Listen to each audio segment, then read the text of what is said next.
안녕하세요. 김호준입니다. 건강보험 보장성 강화 정책이 발표된 이후 우려의 목소리가 계속 나옵니다. 2020년까지 30조가 들어간다는 예산은 너무 과소 추정된 것이다. 최근 10년간 평균 보험료 인상률인 3.2% 수준에서 인상률을 관리하겠다는 정부 계획은 실패할 것이다. 한마디로 돈이 훨씬 더 들 거라는 거죠. 그럴 수도 있습니다. 관리하겠다고 하지만 미래가 언제 관리한 대로만 굴러가나요? 그런데 말이죠. 최근 10년간 건강보험료는 계속 올랐는데 노무현 정부 말기 건보 보장률보다 이명박 박근혜 정부 보장률이 오히려 더 낮아진 건 아십니까? 이명박 정부가 들어서 건보 최초로 1조 흑자가 됐고 박근혜 정부 말기에는 무려 20조 흑자에 이르렀습니다. 돈을 남겨서 어떻게 하겠다 하는 5년, 10년짜리 고민은 없었습니다. 많이 걷고 안 쓰니까 그냥 쌓인 거죠. 건강보험은 흑자하라고 있는 기관이 아닌데 말이죠. 누구의 미래 예측이 맞다 아니다 이런 차원의 논쟁도 필요합니다. 하지만 그런 돈 계산 이전에 반드시 먼저 있어야 하는 고민이 있죠. 국가는 국민 건강을 어디까지 책임져야 하는가. 이번 보장성 강화는 그 책임의 선을 국가가 현재 감당할 수 있는 수준 내에서 가장 넓게 긋겠다는 거죠. 결국 건보 정책은 돈 이전의 철학의 문제인 겁니다. 김원준 생각이었습니다. 시사인의 김은지입니다. 자, 월요일. 네, 월요일입니다. 컨디션 어떠세요? 예, 힘내십시오. 자, 좋은 컨디션인 척 하면서 첫 번째 뉴스를 진행하겠습니다. 네. 어떤 뉴스가 주말 사이에 보도가 많이 됐는지. 네, 지난주 토요일 미중 정상이 전화 통화를 했습니다. 그리고 북한의 도발 중단에 동의를 했는데요. 그러면서도 미국은 중국 IT 기업의 지적재산권 침해에 대해서 조사 착수를 했습니다. 트럼프 대통령은 시 주석에 이어서 마크롱 프랑스 대통령과도 통화했는데요. 여기서도 북핵 위협을 막기 위해서 경제수단도 총동원하겠다 이렇게 천명했습니다. 미국의 압박에 중국에서는요. 관영 언론들이 일제히 반발하고 나섰습니다. 슈퍼 301조를 가동할 경우에 그 대가가 거대할 것이며 무역전쟁을 유발할 수 있다. 이런 식으로 경고하고 있습니다. 이게 이제 말전쟁은 이미 했죠. 예. 네, 미북 간에, 북미 간에 했죠. 예. 말전쟁 쇼는 이제 북미가 하고 관객은 베이징에 있었다. 뭐 이런 보도도 있습니다. 예, 이게 다 중국 보라고 하는 말전쟁 쇼였다. 이런 논평이 미국 언론을 통해서 나왔는데 근데 중국을 사실은 군사적인 하청업체 다루듯이 하는 거거든요. 예, 이렇게 해서는 안 된다는 이렇게 해서 될 리가 있습니까? 네. 어쨌든 이런 말전쟁 와중에 이제 중국을 향한 압박을 하고 중국을 그렇죠. 반발하고 이게 발동해봐야 또 1년 정도 걸리거든요. 예. 네, 그렇죠. 행정명령 서명하더라도요. 1년 걸린다고 합니다. 안 할 겁니다, 아마. 네. 어쨌든 말전쟁을 한참 하는 중이고 여기 대해서 사실은 그 비판 지적도 외신에서 많아요. 뭐 뉴욕타임즈나 미국 주요 언론들이 우리나라에서는 주로 이제 이게 고조되고 있다는 보도가 주를 이루는데 미국 언론들 보면 북한이 미국이 저렇게 하니까 우리는 더욱 핵을 가져야 된다는 명분을 주고 있다거나 뭐 아니면 지금 이게 하루 이틀 된 문제가 아닌데 말 몇 마디 해가지고 더 키우고 있다거나 실제 트럼프 대통령도 나보다 평화적 해법을 더 선호하는 사람이 없다. 뭐 이런 말도 했어요. 예. 이 말하고 나서 며칠 있다가. 계속 오락가락하고 있죠. 예. 비판이 많으니까. 제 불만은 이제 이런 주장. 그러니까 이제 트럼프 대통령의 이런 주장에 대해서 비판적인 보도. 이렇게 해가지고 해결될 일이 아니다 하는 게 왜 뭐 영국의 언론도 그런 보도가 많단 말이죠. 영국, 미국 전문가들 입에서 나와서 외신으로 우리한테 전해지냐 이거죠. 예. 이런 주장은 우리 전문가 입에서 나와서 미국 언론, 영국 언론이 실어줘야 하는 거거든요. 예. 이게 우리 땅에서 우리 운명에 걸린 일인데 맨날 이런 거는 외신을 통해서 거꾸로 들어와요. 예. 저는 그게 말이 안 된다고 생각합니다. 어쨌든 말전쟁 한참 하다가 지금 조정 국면에 들어갔어요. 예. 관련해서 뉴스가 주말에 많이 나왔던 거 같네요. 네. 네, 계속해서 전해드리면요. 덤포드 미국 합참 의장이 어제 1박 2일 일정으로 한국 찾았습니다. 오늘은 문재인 대통령을 예방하고 군의 수뇌부와 만나서 한미연합 방위태세를 점검할 계획입니다. 덤포드 의장이 이번 방한은요. 한중일 3국 순방 일정 가운데 가장 빠릅니다. 그러다 보니까 한국에서 가장 한반도 상황을 위중하게 판단하고 있다라는 의미로도 나오는데요. 덤포드 의장 같은 경우에는 미군의 서열 1위입니다. 이 양반이 잠깐 1박 2일로 잠깐 왔다 간다고 한미 영화 방위 태세가 다시 점검될까요? 그냥 이건 상징적인 거죠, 그냥. 예. 강경파죠, 강경파. 군인이니까. 군인은 뭐 전쟁할 때 의미가 있으니까. 근데 전쟁 수행하는 건 군인이지만 전쟁을 시작하는 건 군인이 아니거든요. 본인이 센 발언 해봐야. 여하간 잠깐 왔다 갔다. 예. 미 합참 의장도 군 서열 1위로서 잠시 오늘 다녀간다. 그렇다는 얘기요. 오늘 갔다가 일본도 갔다가 중국도 갑니다. 관련해서 추가로 나온 뉴스고 또 있나요? 예, 또 눈에 띄는 뉴스도 있는데요. 일명 8월 위기설이라고 해서 계속해서 위기설이 불거지고 있습니다. 이에 대해서 오늘 아침 중앙일보가 전쟁의 사전 징후들로 팩트체크해보겠다라고 해서요. 보도했는데요. 이를테면 군의 데프콘 워치콘 이 상동하에 따라서 지금 우리가 위기설인지 아닌지를 본 겁니다. 군의 데프콘이라고 하면 정규전에 대비해서 발령하는 전투 준비 태세이고요. 워치콘은 한미 대북 간 정보감시 태세입니다. 데프콘 워치콘은 모두 5단계이고요. 평시가 5단계이고 1단계는 전시입니다. 그런데 한국은 6.25 전쟁 이후에 4단계를 유지했고요. 지금도 현재 4단계라는 겁니다. 3단계 이상 올라간 적이 없어요. 실제 우리나라에서는. 네, 딱 3단계 2번 있었는데요. 1976년에 판문점 도끼 만행 사건, 그리고 1983년에 아웅산 묘역 폭탄 테러 사건 때였습니다. 지금은 이제 평상시에 간다는 거죠. 예. 데프콘을 격상시키지 않았다. 그러니 한미 양군 모두 지금 전시에 준하는 상황 이상의 말들이 오가지만 실제 평시하고 똑같다는 거고. 예, 상황은 바뀌지 않았다라는 거고요. 또 주한미군의 미국인의 긴급 철수라는 상황이 생긴다면 또 긴급 상황이라고 볼 수 있겠지만요. 하지만 훈련 외에 지금까지 주한미국인의 실제 질격은 없었다라고 합니다.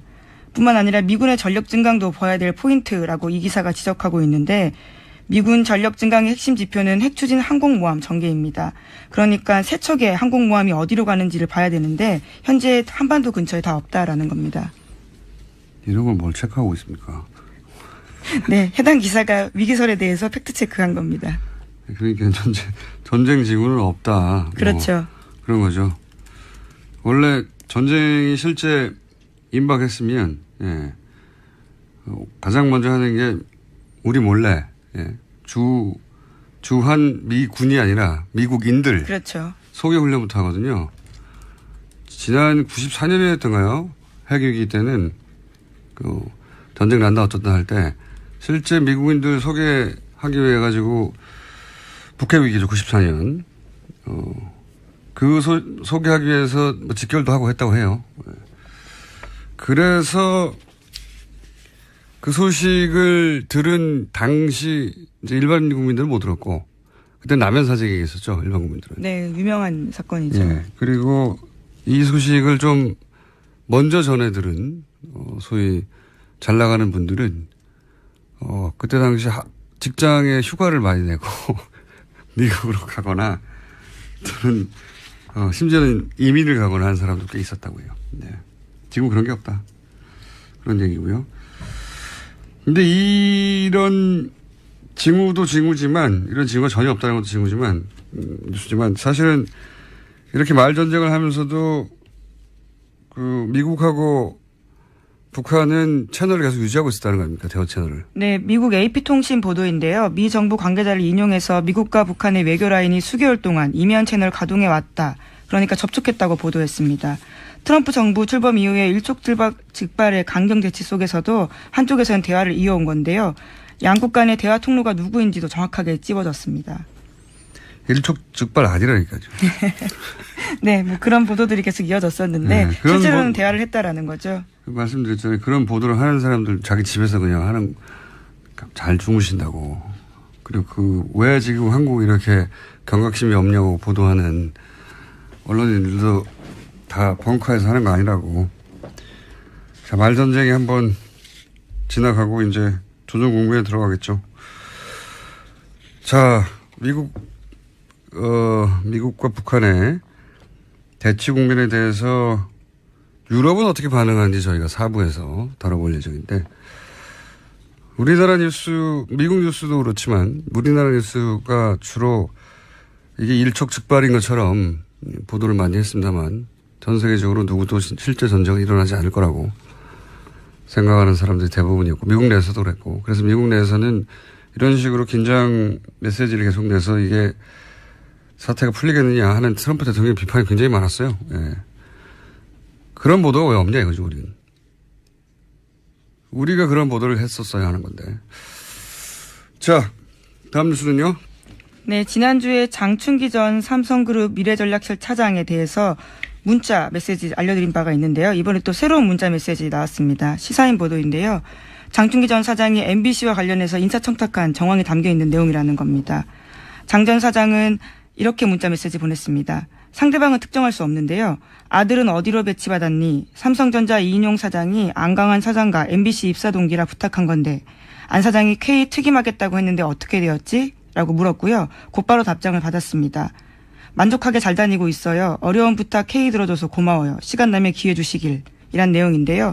장충기 전 사장이 MBC 직원의 인사와 관련한 청탁을 받아서 이인용 삼성전자 사장을 통해서 안강한 MBC 전 사장 쪽에 전달한 것으로 보이는 내용입니다. 그러니까 장충기 전 사장에게 MBC에 누가 문자를 보냈는지는 모르고, 예, 그건 그렇죠. 밝혀지지 않았고, MBC에서 찾아내겠죠, 아마. 직원들이. 찾아낼 가능성이 있죠. 어쨌든, 그 사람의 부탁을 듣고, 그러니까 이게 참 재밌는 게, MBC 내 인사청탁인데, 왜 삼성 미전실이 합니까? MBC의 직원 인사를 삼성전자 미전실이 했다는 게 이게 미전실의 힘을 보여주는 거죠. 예. 네, 언론사 인사까지 주물렀다라는 의심을 살 수 있는 정황들이죠. 이게 무슨 의심을 살 정도입니까? 그냥 했다는 거죠. 예. 이것밖에 없겠는지는 모르겠으나, 예. 방송국 직원의 인사를 미전실에 전화하면 가능할 거라고 생각하고 문자를 한 거 아니겠어요? 예. 예, 뭐 MBC에서는 의례적인 인사이동이었다라는 취지의 해명을 하긴 했습니다. 실제 인사가 의례적인 인사인지 아닌지는 상관없이, 예. 미전실의 힘을 보여주는 건데, 미전실에 연락하면 된다는 생각을 하니까 미전실에 했겠죠. 예. 네. 그래서 이 미전실이라고 하는 것도 일종의, 뭐랄까요, 페인트 모션이죠. 미전실 하니까 작아 보이잖아요. 예. 미전실. 그래서 미전실장이라고 부르고. 그렇죠. 그리고 또 차장이라고 부릅니다. 예, 장충기 사장 같은 경우에는 차장인데 실제로는 사장이에요. 예, 직급과 직위가 다른데요. 사장입니다. 실장님 하면 그렇게 높지 않은 것 같잖아요. 부회장입니다. 그룹에. 예. 그리고 이재용 부회장이 자신은 공판에서, 자신의 뇌물죄 공판에서 자기는 미전실에 소속된 적이 없다. 그러니까 미전실 결정하고 자기하고 무관하다는 식의 그런 취지의 증언을 했는데, 이게 웃기는 말이에요. 예. 미전실 자체가 삼성전자 소속입니다. 미전실이 따로 자기 혼자, 그룹, 예. 네, 자기 혼자 있는 게 아니에요. 아니, 미전실 자체가 그 예하에 있다고요. 본인이 삼성전자뿐만 아니라 삼성의 오너잖아요. 그렇죠. 근데 자기가 소속돼 있지 않다는 게 무슨 해명이 됩니까? 문재인 대통령이 난 비서실장 비서실 소속이 아니다. 비서실장 한 일이 모른다. 이게 말이 되나요? 그럼 그렇군요 하고 다 대통령은 당연히 상관없겠죠, 비서실장하고. 그런 말입니다, 이게. 사실상 그룹을 이끌고 있는 자리에 있습니다. 그렇기 때문에 메르스 사태 때도요. 전체적인 삼성을 대표해서 사과를 하는 자리에 이재용 부회장이 있었거든요. 자, 어쨌든 미전실의 힘이 이 정도다, 삼성의. 예. 그런 작은 편린인 거죠. 주고받은 모든 문자가 다 지금 공개되거나 드러나거나 그 이전의 문자들이나 여태까지 어떻게 해왔는지가 안 나왔으니까. 네, 이번 주도 추가적으로 보도들이 좀 되는데요. 정말 많은 인사청탁의 문자들이 있습니다. 상대방을 특정할 수 없는 내용도 있지만요. 아예 수험 보도나 가고 싶은 회사의 1순위, 2순위, 3순위를 찍어주는 경우도 있습니다. 그런데 안타깝게도요. 그 사람은 사트, 그러니까 1차 시험을 통과하지 못해서 청탁이 되지 않았다라는 내용도 있습니다. 네. 결과가 어떠냐는 건 중요하지 않죠, 여기서. 그러니까 그 정도 실력이 안 되는 친구도 청탁을 할 수 있다라는 취지의 이야기인 건데요. 전혀 상관없는 회사에 가고 싶은데 가장 먼저 생각나는 게 힘 있는 사람들이 삼성의 미전실이라는 게 중요한 거죠. 예. 네, 더 자세한 내용은 이번 주 시사인을 보시면 되고요. 또 정기 구독하시는 방법도 있습니다. 깨알같이 한마디 했습니다. 자, 다음 뉴스는요. 네, 미국 버지니아주에서 지금 일어난 일도 좀 전해드리겠습니다. 샬럿스트에서 백인 우월주의 세력의 대규모 집회가 유혈 충돌을 일으키면서요. 시민 1명을 포함해서 3명이 숨지고 30여 명이 부상을 입었습니다. 이에 대해서 도널드 트럼프 대통령의 태도에 대해서 비판이 또 가고 있는데요. 트럼프 대통령은 책임을 회피하면서 인종 갈등의 불씨를 키우고 있습니다. 그 이전에 이런 삼성과 사실은 언론사들 간부들이 이런 인사청탁을 보낸 문자들도 드러났잖아요. 근데 이게 이제 주진우 기자가 이런 기사들이 보도가 안 된다고. 이게 제가 빠뜨리고 넘어갔네요. 네, 보도가 안 된다고 혼자 트위터에 절규하고 있어요. 네, 절규하고 있어서 실제 미디어 오늘이 그걸 다루지 않았나요? 그 문제를? 네, 그렇습니다. 미디어 오늘이요. 주요 일간지와 방송 보도에 대해서 분석해서요. 주요 일간지 중에서는 한겨레 신문만 보도했고 방송은 제일 처음에 JTBC 그리고 뒤늦게 KBS와 SBS가 보도했다라고 했는데 또 민주언론 시민연합의 분석 결과에 따르면 포털 등 온라인상에서도 보도가 거의 없었다라는 취지의 이야기를 했습니다. 그렇죠. 그런데 TBS가 빠져 있습니다. 그러네요. TBS 뉴스공장에서 이 뉴스를 첫 보도했어요. 저희가 주진우 기자가 직접 나와서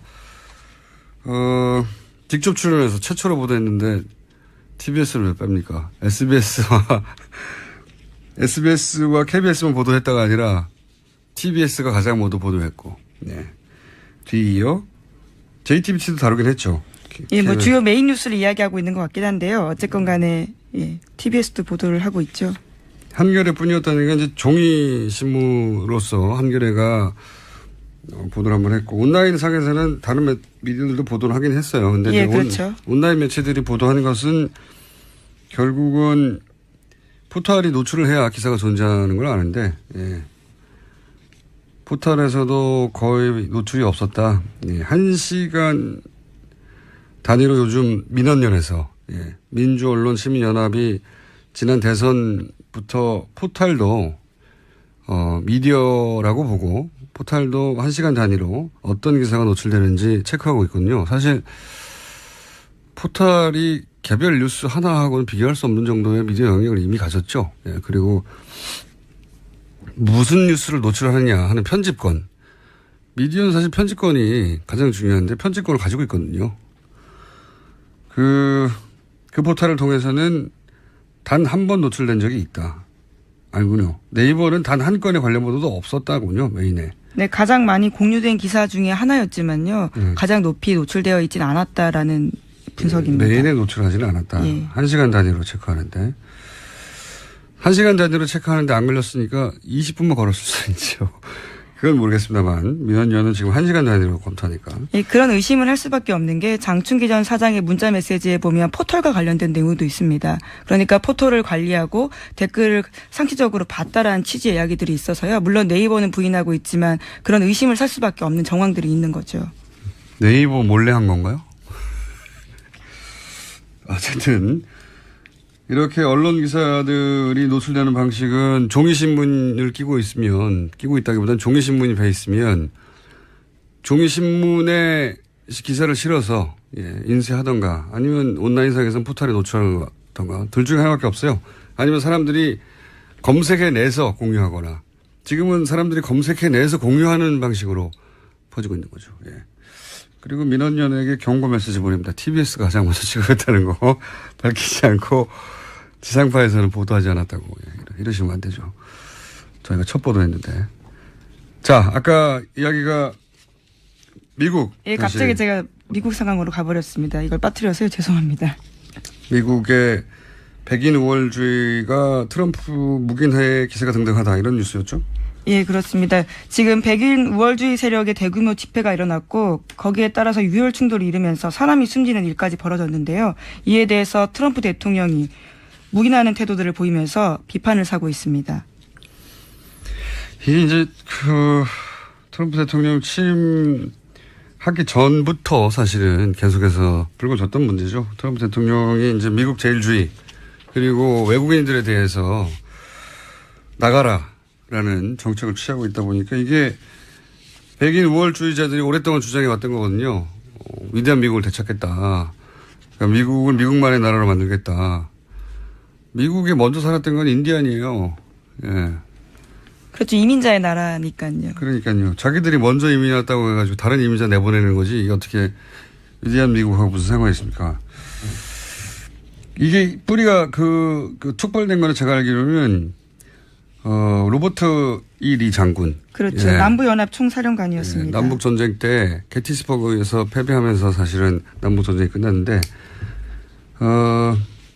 굉장히 훌륭한 전략가라고 알려진 이 사람을 추종합니다. 남부의 백인 우월자들이. 보통 이 사람의 동상을 가지고 철과 한해 만해 가지고 분쟁이 많거든요. 예. 그런데 그거로 오랫동안 쌓아져 왔던 이제 긴장.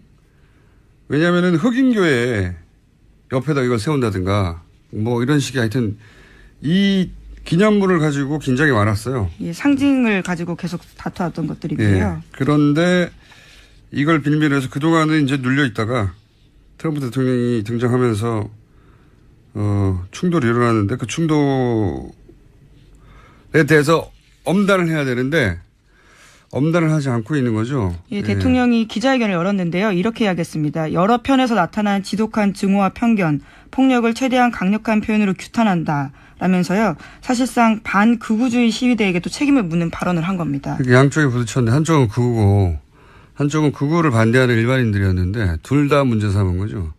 이게 사실은 트럼프 행정부가 이게 친극우적인 행정부라고 보여지는 건데 사실 이런 식의 뭐랄까요 특정 극우 단체를 키워주는 몰래 뒤에서 이런 거는 극우 정권이 들었으면 항상 하는 일이에요. 일본에서 이거 제특혜라고 그러니까 제일 한국인의 특권을 반대한다라는 명분을 걸었지만 실제로는 극우 단체거든요. 외국인 나가라고 하는. 우리나라 일베하고 거의 똑같은 주장을 하는 곳인데 이게 먼저죠, 제특혜. 이 제특혜가 일본 정부가 의도적으로 봐준다는 지적이 일본 시민사회에서 오랫동안 있었거든요. 비슷합니다. KK단이나 KKK단이나. 말전쟁은 이미 했죠. 예. 네, 미국 간에, 북미 간에 했죠. 예. 말전쟁 쇼는 이제 북미가 하고 관객은 베이징에 있었다. 뭐 이런 보도도 있습니다. 예, 이게 다 중국 보라고 하는 말전쟁 쇼였다. 이런 논평이 미국 언론을 통해서 나왔는데 근데 중국을 사실은 군사적인 하청업체 다루듯이 하는 거거든요. 예, 이렇게 해서는 안 된다는 이렇게 해서 될 리가 있습니까? 네. 어쨌든 이런 말전쟁 와중에 이제 중국을 향한 압박을 하고 중국을 그렇죠. 반발하고 이게 발동해봐야 또 1년 정도 걸리거든요. 예. 네, 그렇죠. 행정명령 서명하더라도요. 1년 걸린다고 합니다. 안 할 겁니다, 아마. 네. 어쨌든 말전쟁을 한참 하는 중이고 여기 대해서 사실은 비판 지적도 외신에서 많아요. 뭐 뉴욕타임즈나 미국 주요 언론들이 우리나라에서는 주로 이제 이게 고조되고 있다는 보도가 주를 이루는데 미국 언론들 보면 북한이 미국이 저렇게 하니까 우리는 더욱 핵을 가져야 된다는 명분을 주고 있다거나 뭐 아니면 지금 이게 하루 이틀 된 문제가 아닌데 말 몇 마디 해가지고 더 키우고 있다거나 의미로도 나오는데요. 덤포드 의장 같은 경우에는 미군의 서열 1위입니다. 이 양반이 잠깐 1박 2일로 잠깐 왔다 간다고 한미 영화 방위 태세가 다시 점검될까요? 그냥 이건 상징적인 거죠, 그냥. 예. 강경파죠, 강경파. 군인이니까. 군인은 뭐 전쟁할 때 의미가 있으니까. 근데 전쟁 수행하는 건 군인이지만 전쟁을 시작하는 건 군인이 아니거든요. 본인이 센 발언 해봐야. 여하간 잠깐 왔다 갔다. 예. 합참. 미 합참 의장도 군 서열 1위로서 잠시 오늘 다녀간다. 그렇다는 얘기요. 오늘 갔다가 일본도 갔다가 중국도 갑니다. 관련해서 추가로 나온 뉴스고 또 있나요? 예, 또 눈에 띄는 뉴스도 있는데요. 일명 8월 위기설이라고 해서 계속해서 위기설이 불거지고 있습니다. 이에 대해서 오늘 아침 중앙일보가 전쟁의 사전 징후들로 팩트체크해보겠다라고 해서요 보도했는데요. 이를테면 군의 데프콘 워치콘 상동하에 따라서 지금 우리가 위기설인지 아닌지를 본 겁니다. 군의 데프콘이라고 하면 정규전에 대비해서 발령하는 전투 준비 태세이고요. 워치콘은 한미 대북 간 정보 감시 태세입니다. 데프콘 워치콘은 모두 5단계이고요. 평시가 5단계이고 1단계는 전시입니다. 하는 고민이 있죠. 국가는 국민 건강을 어디까지 책임져야 하는가. 이번 보장성 강화는 그 책임의 선을 국가가 현재 감당할 수 있는 수준 내에서 가장 넓게 긋겠다는 거죠. 결국 건보정책은 돈 이전의 철학의 문제인 겁니다. 김원준 생각이었습니다. 시사인의 김은지입니다. 자, 월요일. 네, 월요일입니다. 컨디션 어떠세요? 예, 힘내십시오. 자, 좋은 컨디션인 척 하면서 첫 번째 뉴스를 진행하겠습니다. 네. 어떤 뉴스가 주말 사이에 보도가 많이 됐는지. 네, 지난주 토요일 미중 정상이 전화 통화를 했습니다. 그리고 북한의 도발 중단에 동의를 했는데요. 그러면서도 미국은 중국 IT 기업의 지적재산권 침해에 대해서 조사 착수를 했습니다. 트럼프 대통령은 시 주석에 이어서 마크롱 프랑스 대통령과도 통화했는데요. 여기서도 북핵 위협을 막기 위해서 경제수단도 총동원하겠다 이렇게 천명했습니다. 미국의 압박에 중국에서는요. 관영 언론들이 일제히 반발하고 나섰습니다. 슈퍼 301조를 가동할 경우에 그 대가가 거대할 것이며 무역전쟁을 유발할 수 있다. 이런 식으로 경고하고 있습니다. 이게 이제 실제 트럼프 대통령도 나보다 평화적 해법을 더 선호하는 사람이 없다. 이런 말도 했어요. 예. 이 말하고 나서 며칠 있다가. 계속 오락가락하고 있죠. 예. 비판이 많으니까. 제 불만은 이제 이런 주장. 그러니까 이제 트럼프 대통령의 이런 주장에 대해서 비판적인 보도. 이렇게 해가지고 해결될 일이 아니다 하는 게 왜 뭐 영국의 언론도 그런 보도가 많단 말이죠. 영국, 미국 전문가들 입에서 나와서 외신으로 우리한테 전해지냐 이거죠. 예. 이런 주장은 우리 전문가 입에서 나와서 미국 언론, 영국 언론이 실어줘야 하는 거거든요. 예. 이게 우리 땅에서 우리 운명에 걸린 일인데 맨날 이런 거는 외신을 통해서 거꾸로 들어와요. 예. 저는 그게 말이 안 된다고 생각합니다. 어쨌든 말전쟁 한참 하다가 지금 조정국면에 들어갔어요. 예. 관련해서 뉴스가 주말에 많이 나왔던 거 같네요. 네. 네, 계속해서 전해드리면요. 덤포드 미국 합참 의장이 어제 1박 2일 일정으로 한국 찾았습니다. 오늘은 문재인 대통령을 예방하고 군의 수뇌부와 만나서 한미연합 방위태세를 점검할 계획입니다. 덤포드 의장이 이번 방한은요. 한중일 3국 순방 일정 가운데 가장 빠릅니다. 그러다 보니까 한국에서 가장 한반도 상황을 위중하게 판단하고 있다. 안녕하세요. 김호준입니다. 건강보험 보장성 강화 정책이 발표된 이후 우려의 목소리가 계속 나옵니다. 2020년까지 30조가 들어간다는 예산은 너무 과소 추정된 것이다.